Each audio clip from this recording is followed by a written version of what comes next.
All right, And it's recording to the cloud. here we go.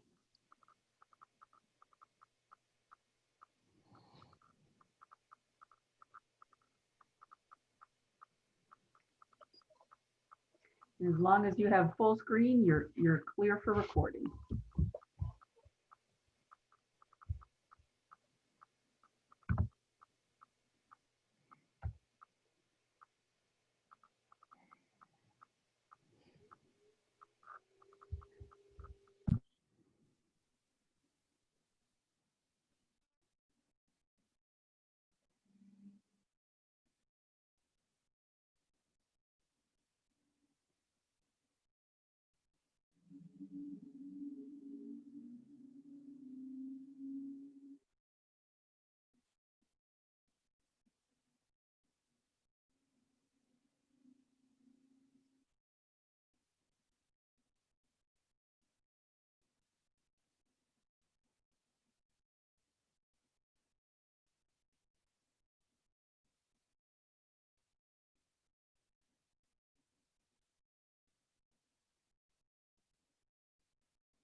For those of you who are joining, we'll be starting in a couple of minutes.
Welcome, everyone. We'll give it one more minute and then we'll get started.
Okay, we still have people in the waiting room, but maybe we'll get started with the introductions and make sure we give our discussion as much time as possible.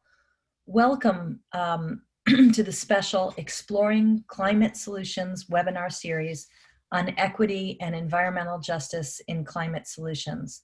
I'm Marian Engelman-Lotto, co-chair of the Equity and Environmental Justice Working Group of the GC3, together with Lee Cruz, who I know has also joined us. The title of today's presentation is an Adaptation and Mitigation Framework for Climate Vulnerable Populations in Connecticut.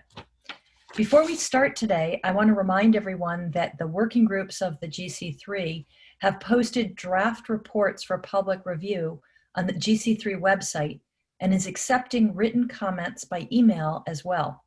The next public forum will take place this Tuesday, September 29th at 4 to 6 p.m. online. There's more information on the GC3 website about submitting comments and the forums, or we can put information in the chat box. You can find the chat box at the bottom of your screen. The working groups are very interested in hearing from you and other Connecticut residents. So please join us or send your input by the end of the day on October 21st and tell others about the opportunity to have their voices heard. The purpose of this series of webinars is to help members of the GC3 and the public understand how climate change affects low-income people, Black, Indigenous, Latinx, people of color, and other people who are at increased risk due to climate change. In addition, presenters suggest what is needed to prevent illness, disability, and death from climate change related conditions among those and other Connecticut residents as tools to help us make policies that are more equitable. This series of webinars will be held for 1 hour each Thursday at noon, as you know, from September 10th through November 19th. Some presentations will focus more on defining the issues and how we got here. Others will focus more on achieving equitable climate change solutions. Before we begin today's presentation, I want to acknowledge that we're in Connecticut on the traditional territory of the Mohegan, Paugussett, Wappinger, Pequot, and other Indigenous peoples. We encourage you to learn more about their history and cultures and point out that you may want to begin your meetings with land acknowledgements. For more information on land acknowledgement, you can go to the link that will be in the chat box. Again, the chat box is at the bottom of your screen. The general format for today's presentation will be a 30-minute presentation, and then we'll go into question and answers. I'm going to reserve the right to jump in with some questions of my own. All sessions are being recorded. The recordings and presenter slides will be accessible from the GC3 website at a link that will be in your chat box, although they aren't there yet, so you'll have to come back and look. We ask that you put comments, link to resources, and most of all, your questions that you may have for the presenter in the chat box at any time during the presentation. We'll try to get to as many of your questions as we can. Please keep yourself muted so we're not interrupted by background noise. Now I'd like to introduce our speaker, and I'm really excited about today. Dr. Mark Mitchell is Associate Professor of Climate Change, Energy, and Environmental Health Equity at George Mason University. He's no stranger to Connecticut. He is the founder and senior policy advisor for the Connecticut Coalition for Environmental Justice. He also co-chairs the National Medical Association's Commission on Environmental Health. Dr. Mitchell has spent more than 20 years working in the public health sector, including as Director of Health for the City of Hartford, and 15 years working with environmental justice communities to prevent and reduce environmentally related diseases and exposure to toxic substances. And I've had the pleasure of working with him in that capacity. Now I'm going to turn it over to Dr. Mitchell and very much look forward to the presentation. Thanks so much, Marian. Appreciate the introduction, and I will get right to our presentation. But I'll start with an overview. This session will be an overview of actually the whole series. We've had some background information on history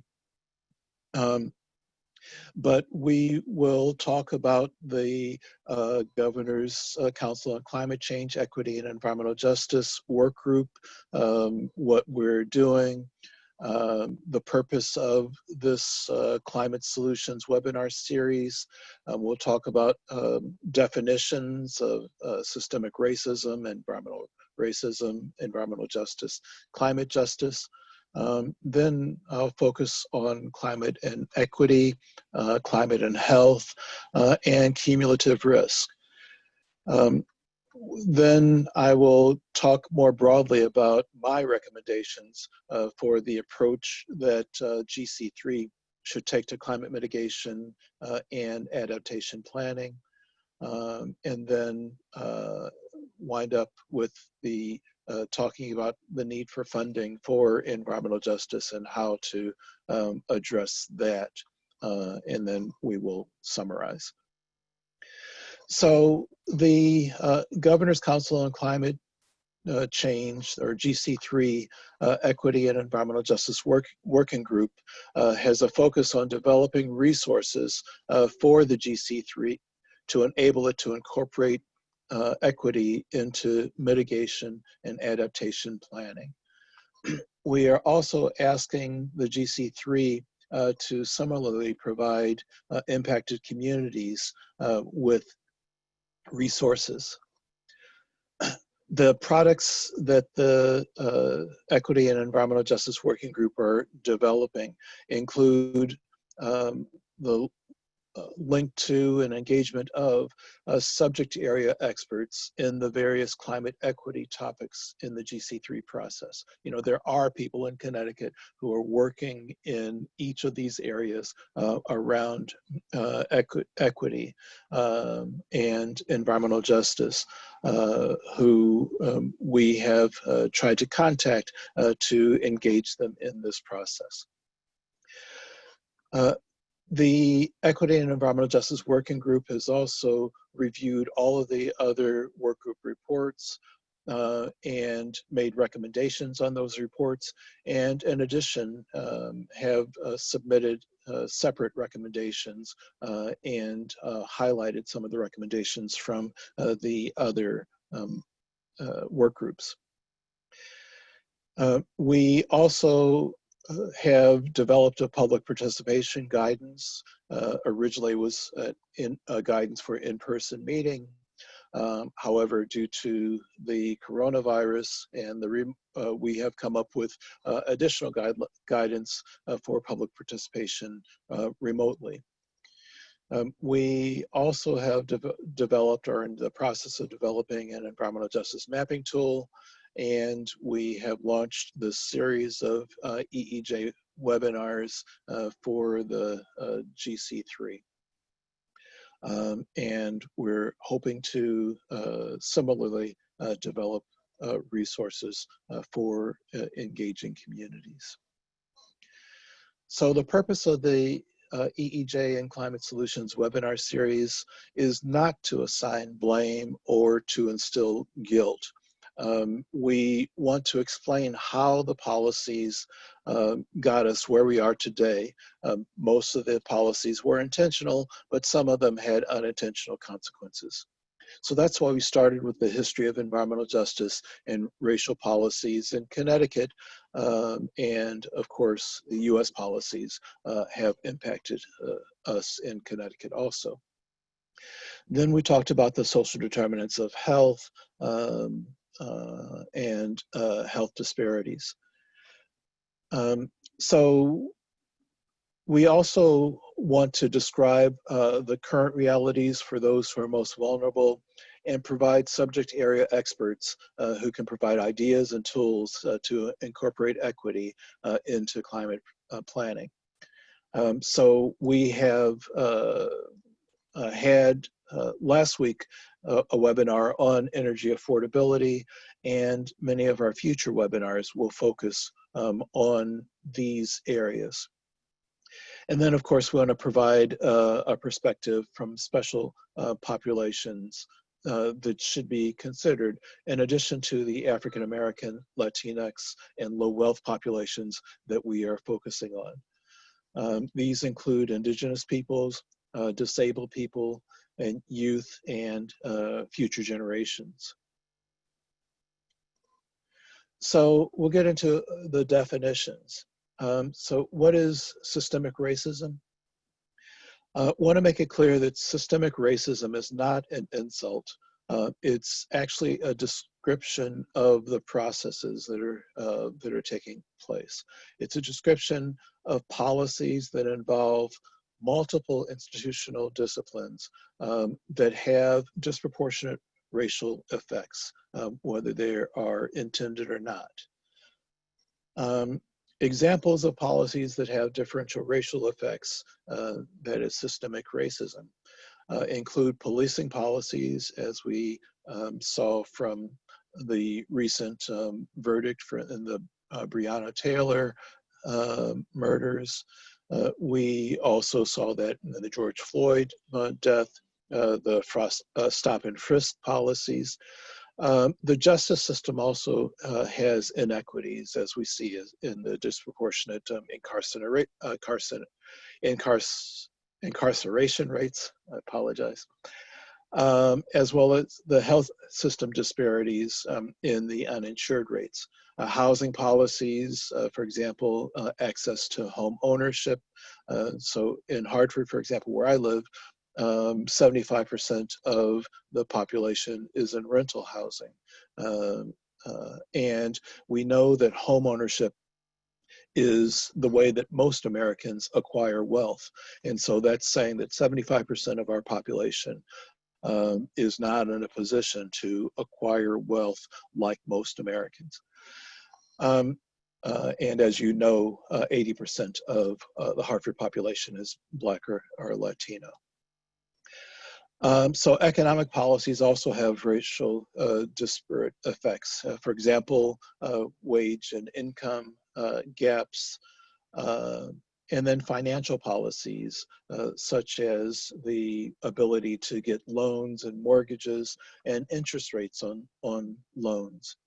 There are also educational policies that where low-income communities, because the education system is based on the tax base, low-income communities can't invest as much in education, and it reflects in test scores and graduation rates.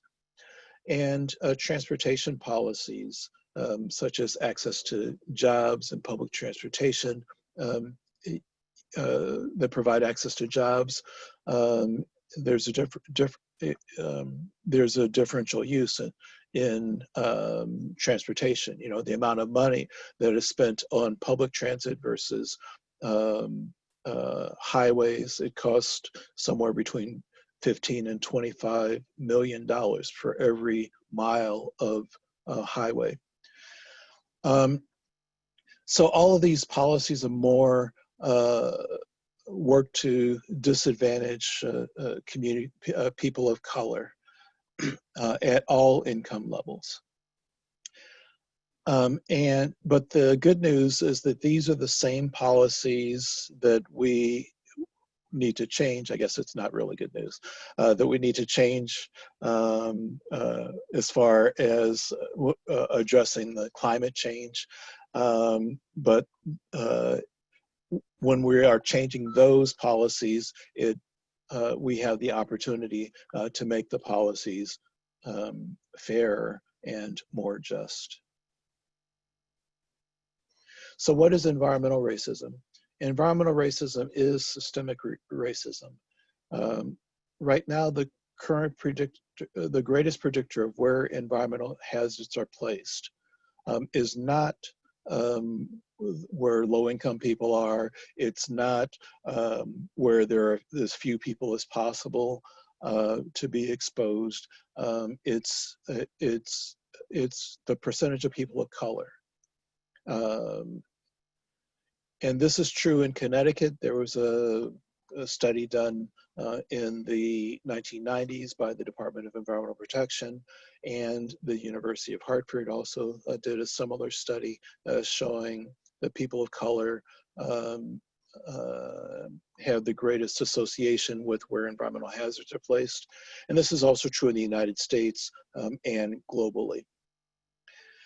So this greater exposure to environmental hazards leads to poorer health. In my previous capacity, have done a lot of consulting with environmental justice groups around the country. And what I find is that people are ill and dying of the exposures from air pollution in their areas. And they're dying of the diseases based on the type of air pollution or air toxics that they're exposed to. And racism is on top of this. And I refer to it as a toxicant enhancer. That is, that people who are exposed to racism will get sick at lower levels of exposure than other people who are not exposed to racism. And this is also true of poverty. So what is environmental justice? The U.S. Environmental Protection Agency describes environmental justice as the fair treatment and meaningful involvement of people, regardless of race, color, or income, with respect to the development, implementation, and enforcement of environmental policies and laws. Environmental justice is about stopping environmental injustice and developing environmental policies to reduce the disproportionate health effects that we talked about previously.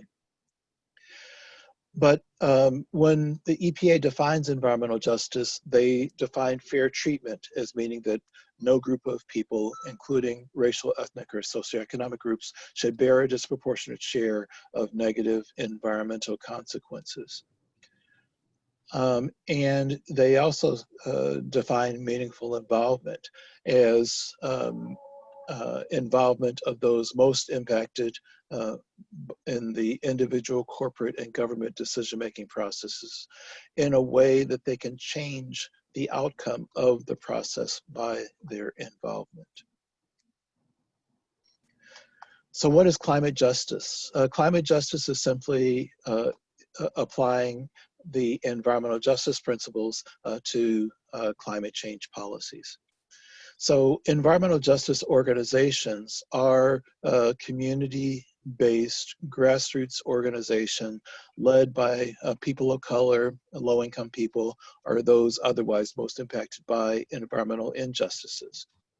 They often see their missions more broadly than other environmental groups to not only address the natural environment, but also to address health, climate, economics, and racism. They define the environment as the places where we live, work, play, pray, not faraway places. So I wanted to shift and talk about, what does climate change have to do with equity? Climate risk and inputs are not evenly or fairly distributed across countries. It's not fairly distributed across states. The lowest income countries, the lowest wealth states have more environmental hazards. The lowest wealth communities have more environmental hazards. And people of color, particularly African Americans at every income level, have more environmental hazards and are more at risk of climate change effects. Those who contribute least to greenhouse gases are affected the most by the effects of global warming and climate change. Conversely, those who contributed most to the greenhouse gases are best able to escape or recover from the effects of climate change. Next, I want to talk about climate vulnerability. What do we mean by climate vulnerability? People are vulnerable to the negative effects of climate change, primarily because through three components. One is increased exposure. The second one is increased susceptibility, and the third is decreased resilience. By increased exposure, in Connecticut, we are seeing and are expected to see more heat and floods, both inland flooding and sea level rise, as well as severe weather.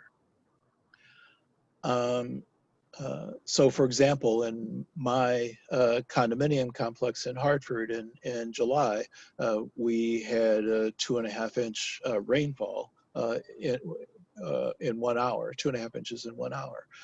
And so there was a lot of flooding. And so we're seeing more downpours. So when it rains, it rains more severely. And that affects urban areas where where the surface is more impervious and the water can't run through the surface. So there's increased exposure, and and everybody has the same amount of heat. Well, you would think that that would be true, but we have in urban areas we have the heat island effect, where it's hotter, and not everybody can get out of the heat. I am fortunate that I have air conditioning, and so when it gets hot, I can turn on the air conditioning. Some people have fans. That doesn't work as well, but it does work.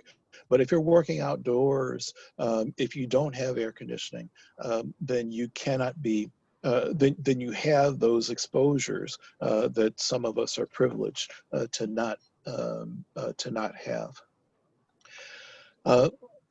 In addition to increased exposure, there's increased susceptibility. And so this includes things like pre-existing health, social and economic conditions. We see, for example, with COVID-19, that the pre-existing health conditions contribute to the effects of other things. And this is true of climate vulnerability also. And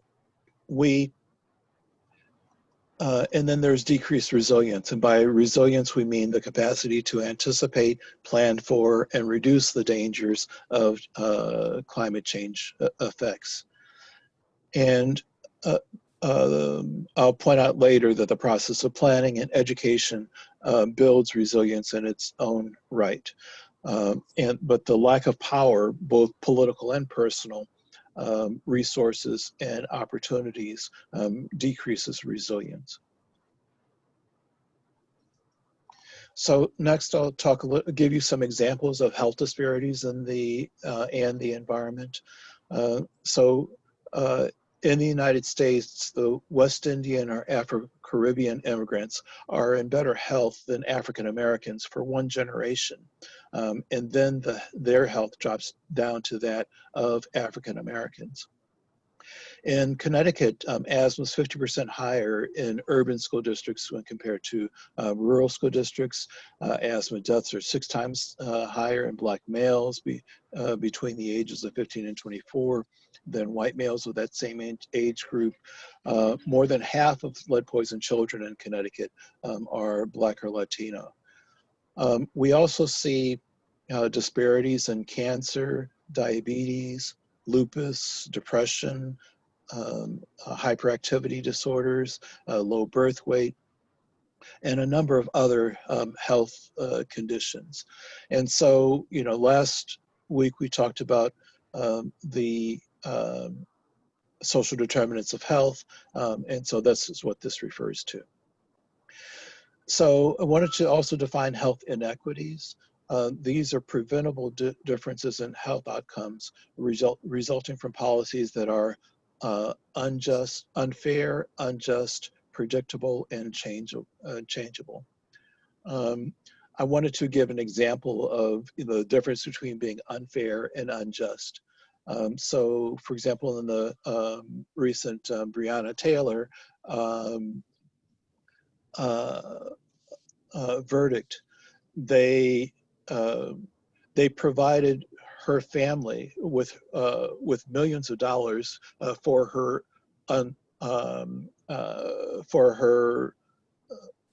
murder, and so they are admitting in that way that that there was some wrongful death. And so some people would argue that that's fair, and even if that's fair, it's not just. You know, the police officers were not charged with her murder. The only police officer who was charged was the one who shot through the wall into the apartment of the whites who lived nearby. And then he was charged with that, but no one was charged in her murder. So some people would say that that's perhaps an example of being fair, but unjust. Anyway, so those are not the same. But health inequalities are unfair, unjust, predictable, and changeable. So what that means is that those can be changed, that we can make those fair and just. We can make those policies fair and just. And these health disparities, when we talk about health disparities, they may or may not result from health inequities. It's a broader term. But health equity is equal opportunity to achieve the highest health status without facing unjust policies. I think all of you know what climate mitigation and adaptation is, but in case you don't, mitigation refers to limiting the magnitude and rate of growth of global warming by reducing and preventing greenhouse gas emissions. And adaptation is about minimizing the harms and maximizing the benefits of climate change.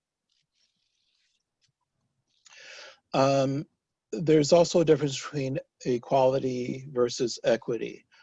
In the photo here, you can see on the left that that all three of the children trying to look at the baseball game are given a boost. They're all treated equally. However, they don't all need exactly the same thing. On the right, they are equitable. Those who need more are given more. Those who don't need are receive according to their needs. So many of these same systems that are needed to change policies and procedures and make them more climate change resilient are the systems that need policy change to make them more equitable. Last week, we talked about the social determinants of health, you know, transportation, housing, food, education, safety systems, economics, energy, social supports, and social stressors. And the difference between exposures in low-income communities and exposures in communities of color is oftentimes that Black, Indigenous, and other people of color are more likely to be exposed to multiple environmental, social, economics, and other social determinants of health that have cumulative effects. And so we call this cumulative risk. And these exposures significantly increase the health and safety risk. And so I talked about examples of this, and we learned at our first webinars that Black, Indigenous, and people of color bear a burden of history of racial laws, treaties, and policies and practices that prevented them from acquiring wealth and attaining the same level of health and power as other Americans. And so this partially explains why African Americans are at greater risk from environmental health threats. And again, this will be discussed more in future webinars.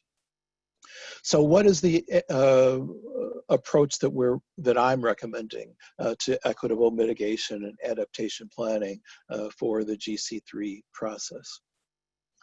I'm suggesting that we focus our planning for the most vulnerable, and I am happy to report that that's what we're seeing in the GC3.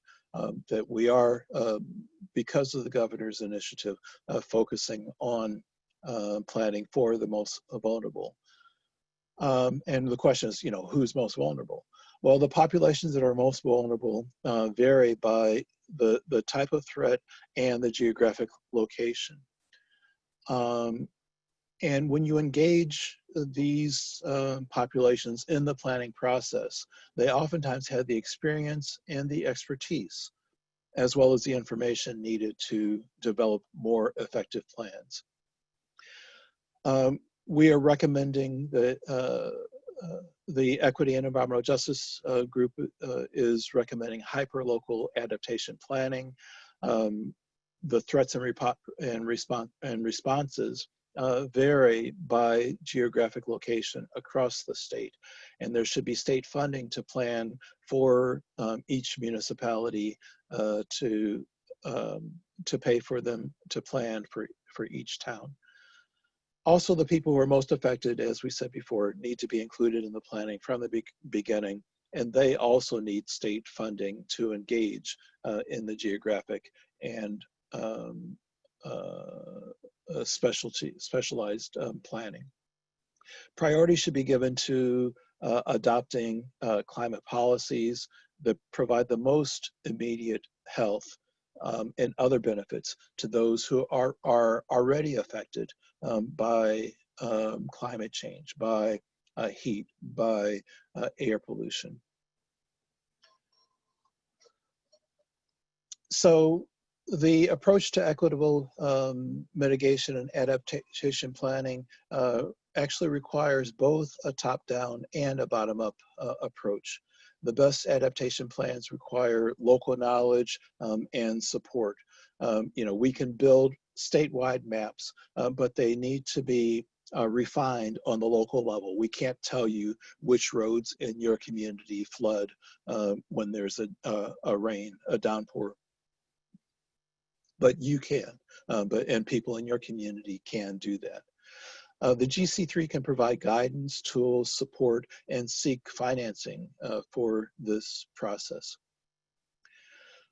When you engage those who are most effective in the planning process, they can identify the errors, oversights, and weaknesses in plans. They can also provide insight into unintended consequences. They often will be able to provide more effective messages that reach the populations that are most vulnerable, and then they can tell you who the messengers are. It matters who says something, and they can also tell you about can provide more effective solutions oftentimes. They can also, a lot of times adaptation will develop a list of things that can be done to lead to adaptation.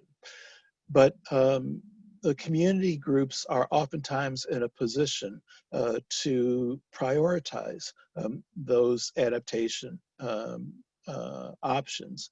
And they can also deliver they can also prioritize what messages need to occur. Sometimes adaptation doesn't require funding, it just requires people knowing and getting the word out. And so they can help with getting the word out and tell you what messages are most important. They can also help build political support for implementation of priority actions so that the plans don't just stay on the shelf, that they really are implemented. But this requires funding for outreach and training, as well as to compensate people for their time and expertise. So in I know that my time is wrapping up, so I will move forward quickly. So in adaptation planning, we need to identify the climate vulnerabilities, build resistance, and like I said before, that development of the plan can increase can reduce the vulnerabilities and build resilience even before the implementation of the action plan, by people knowing that they're vulnerable. If you know that you live in an area that is likely to be cut off if there's a flood, then they can warn you when we're expecting heavy rains, so that you can decide whether you need to stay in place or whether you need to get out before it's too late. Vulnerability plans help communities to respond to opportunities for funding, educate the most vulnerable, and act to mitigate vulnerabilities. And so in implementation, we need a variety of programs for a variety of types of households. And the program should be designed to work together so that they're more user-friendly. So we shouldn't have one application to apply for energy assistance from the gas company, another one from the oil company, another one from the electric company. They should all have common application forms and income eligibility. And mitigation funding should not go primarily to wealthy households. Adaptation funding should be proportional to the needs. And I want to emphasize that environmental justice needs to be funded. The environmental justice organizations in Connecticut have been severely hampered for lack of funding. And so they have not been able to contribute to the planning processes as they've been asked to.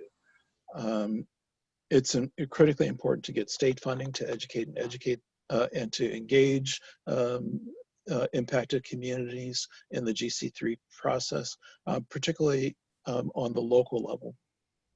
There are very few foundations that fund EJ in Connecticut.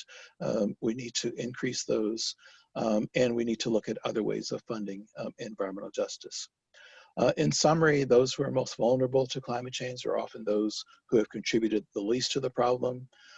The approach to mitigation and adaptation planning should be a top-down and a bottom-up approach with both state and local plans. GC3 should contribute to develop resources to support this approach. Those most affected should be supported to engage in the GC3 state and local planning processes to achieve the most effective plans. And those most equitable climate solutions should focus on providing immediate benefits to impacted communities. So the future webinars in this series will provide more specific insights, resources, and tools to achieve equitable climate solutions. So I invite you to continue tuning in to this series. So thank you for your attention. Thanks so much, Dr. Mitchell. Time really flies, and I have a lot of questions, but I'm going to hold off to take a couple questions from the chat and then use my prerogative to jump in. So may I ask Ariel King, are there any questions you can lift up from the chat? Let's just start with one. And let me, while Ariel is unmuting, let me remind everyone that you can type questions into the chat box, and we'll get to as many of them as we can, and also that the presentations and slides will be available on the GC3 website. Ariel, can I have the first question, please? Yes, of course. So the first question is, will you be making recommendations about climate crisis education in Connecticut public schools? I don't know about that. The Equity and Environmental Justice hasn't, but obviously it's really important that there be climate education in the schools. I think that that's a great idea. I don't know, Marion, if you know. We have not made that recommendation yet, but it's certainly something we could consider. And it's a great opportunity for me to emphasize again that if people have great ideas like that, please send them in. We are collecting notes from this and also the forums. EEJ is having a forum. Come to the forum, make the suggestion.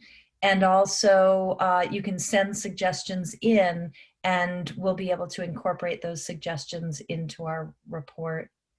I'm going to take the opportunity to ask you, Dr. Mitchell, to drill down into the ramifications of the equity perspective that you described for climate change, mitigation, and adaptation. That picture you showed of the boy who needs the higher step stool than others suggests more resources need to go to the most vulnerable communities. And I just wanted to ask if you have any examples in the climate change context of where, where that prioritization that was in your slides for the most affected might play out. Where it has played out, or where we Where might you'd like to see it play out. Right. So specifically in adaptation, in housing, we talk about how climate change will increase rain and will increase heat. And so if you have a leaky roof and mold, you cannot get access to weatherization resources. So there needs to be, particularly for the low-income working people, there need to be programs where they can get access to funding to repair the roof, to remove the mold, so that they can get the weatherization, so they can reduce their air conditioning bills from $300 down to $50 or $100. So those types of things, the efforts to weatherize need to have a priority, but also in climate adaptation. I think that providing air conditioners for those who need it, for particularly those who need it for medical reasons, is really, really important. So the funding needs to be there for that. Some other states have done that. They've designated percentages of adaptation and mitigation funding for low-income communities. And so I think that Connecticut should do the same thing. Thank you. And I'll note that in the chat, both Susan Quincy and Rebecca French noted that climate education is already required to be taught in Connecticut public schools, and there are some citations on that. Ariel, what is the Excellent. next question?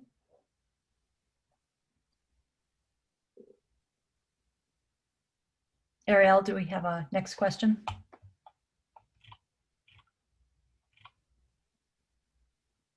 She's still on mute. Okay, I'm going to jump in with a question, and then Ariel, I'm going to turn to you. Dr. Mitchell, I heard somewhere that you have a biographical sketch out that might help people to understand the history of environmental justice in Connecticut. Can you just briefly share where we can find that and what that's about? Sure. 2 days ago, we published an essay, sort of a autobiographical essay, and they asked as part of that if I could describe some of the environmental justice issues in Connecticut and some of the environmental justice successes in Connecticut, and so I did that. I can ask that that we drop the link to that article in the chat for people who might be interested. Thank you, Ariel. And I want to thank both of our note takers today. and chat monitors today. It's very helpful that you're on. Do we have another question? Yes, we do. Someone asked, when citing a necessary and potentially polluting facility, and let's presume it's to service a region and not just a single municipality, clearly the pollution needs to be minimized. Beyond that, if said facility brings needed jobs, and if there are high host community benefits and payments, how would one keep such facilities from being cited in communities most in need of the jobs and the money without having NIMBY keep facilities from being cited anywhere? Right. So that's a good question. Obviously there are facilities that do provide pollution, and the activities of daily living. All of us produce waste and trash and other things. So the question is, how do you dispose of those? Or, we all. I don't know if we need, but we certainly like electricity, and it's very convenient. And so, the question is, how do we produce electricity? Who bears the burden of that production, both the air pollution for the fossil fuels, but also the high wires and so on like that. And when we switch to a clean economy that doesn't have those pollution, that pollution, where does the benefit go? Who gets the jobs? So I think that we need to look and see which communities already have negative environmental burdens and try to minimize that, or give them the option. Is this something that the community wants? For example, in Hartford, they thought that because we have so many waste facilities that we would not want a mattress recycling facility, when in fact the community thought that that was a great idea. We would love to have mattress recycling in Hartford, but you don't know unless you ask. But we do need to be careful about concentrating both facilities that are too large and too many facilities in the same community, and make sure that the community has a say in whether or how a facility should come into their community. Dr. Mitchell, Connecticut already has an environmental justice law that is procedural, that is supposed to help communities have a say in certain categories of facilities that come into the community. Is that law preventing the inequitable distribution of health hazards, or do we still, why do we still need to pay attention to the distribution of health hazards in Connecticut, or do we? Yes, actually the state environmental justice law was groundbreaking in many respects, primarily in community notification, but it does not prevent the concentration of environmentally hazardous facilities in any one community. It has slowed down the growth of those facilities, but it doesn't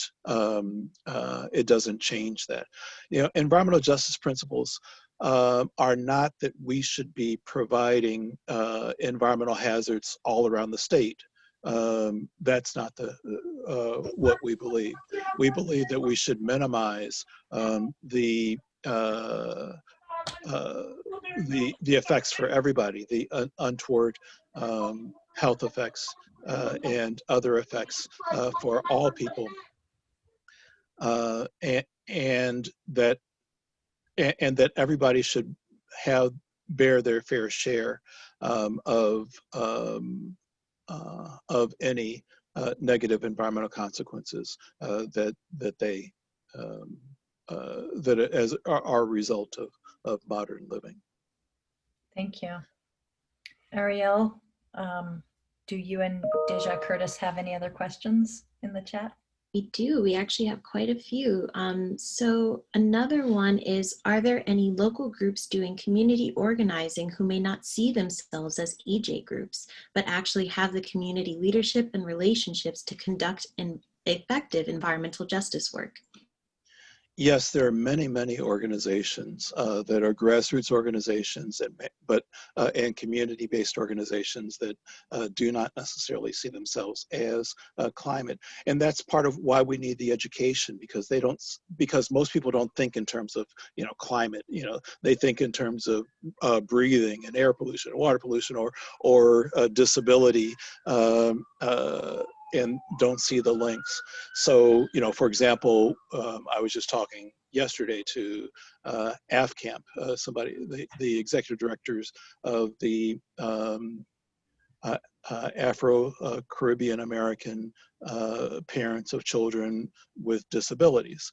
And talking to them about how their actions are affected by climate change, and and how their grassroots members need to engage in this process. But there are lots of housing advocacy groups there, advocacy groups around parks and the natural environment, and so we need to hear their voices around the development of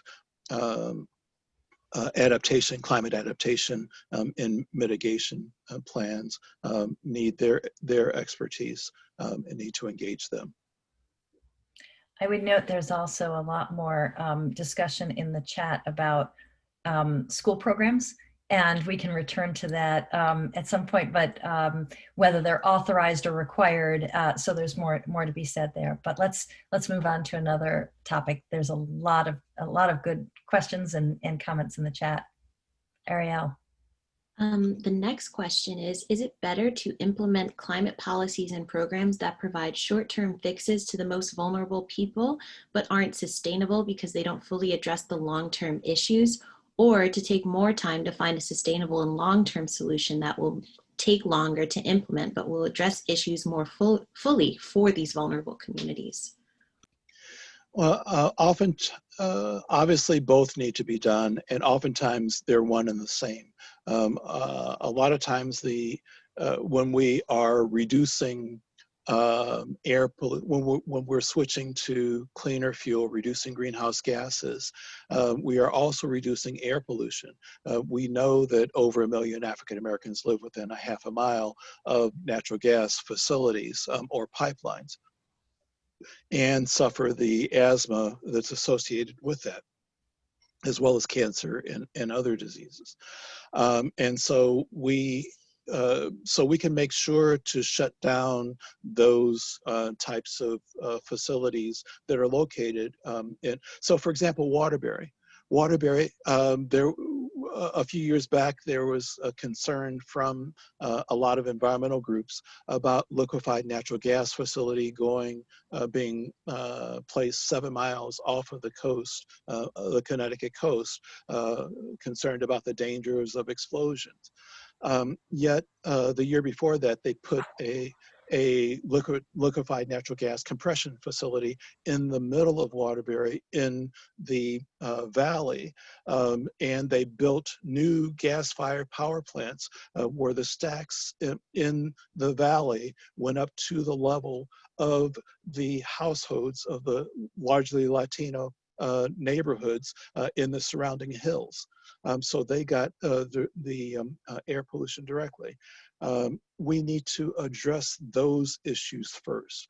We need to close those facilities first as we switch to cleaner energy, which will provide better health. Thank you. I think we have time for one more question.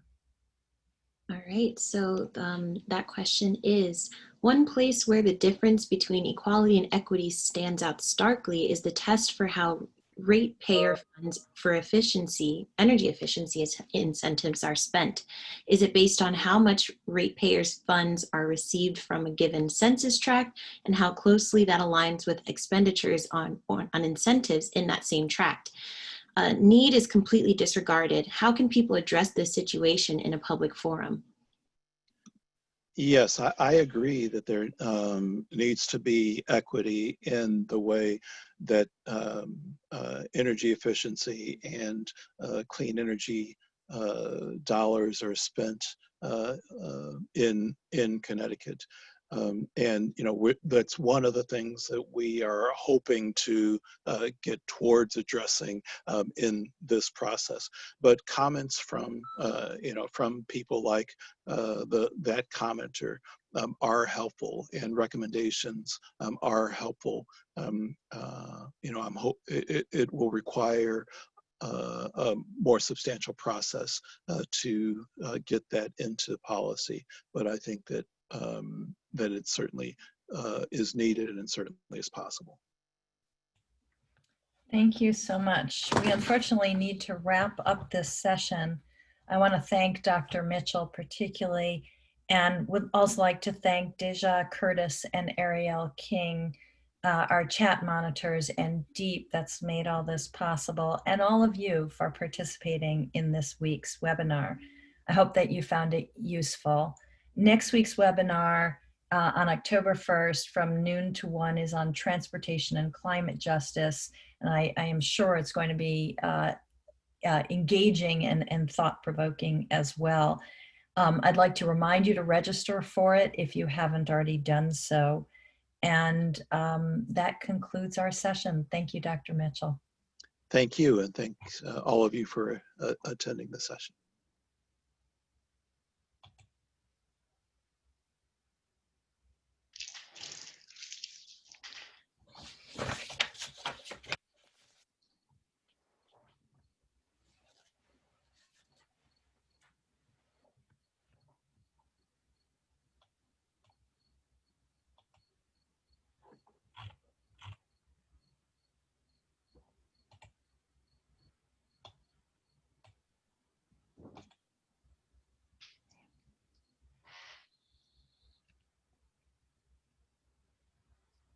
We had 140 something people, 146, I think, at the top. Yeah, yes. I'm trying to save my chat before I go. Yeah. Looks like some people are still typing in it, but it doesn't look like we're getting any more questions. Mitchell, that was really all the time and effort you put into that. And I think good is going to come of this. Marion Yeah. also was facilitating, was great. Thank Yes, you it both. was. Good. Thanks, Lee. Well, Mark has this down to a science, like every minute it's thought through in a really intentional and wonderful way. And I have to say, Deja and Ariel were also, just went right over the glitch and just kept going. So I'm very thankful for everyone. Good. Yes, yeah. The definitions at the beginning are helpful on the same sort of level playing field, and then the concrete examples from around the state. In this particular case, I know that you have experiences from around the country, but the concrete, being able to say this in Waterbury and this in Hartford, I think it really brings it home. Oh, thanks. Yeah, yeah. I was wondering if I was spending too much time on definitions, but No, okay. I thought I agree with Lee. I think it gets everybody a common language and a clarity of thought around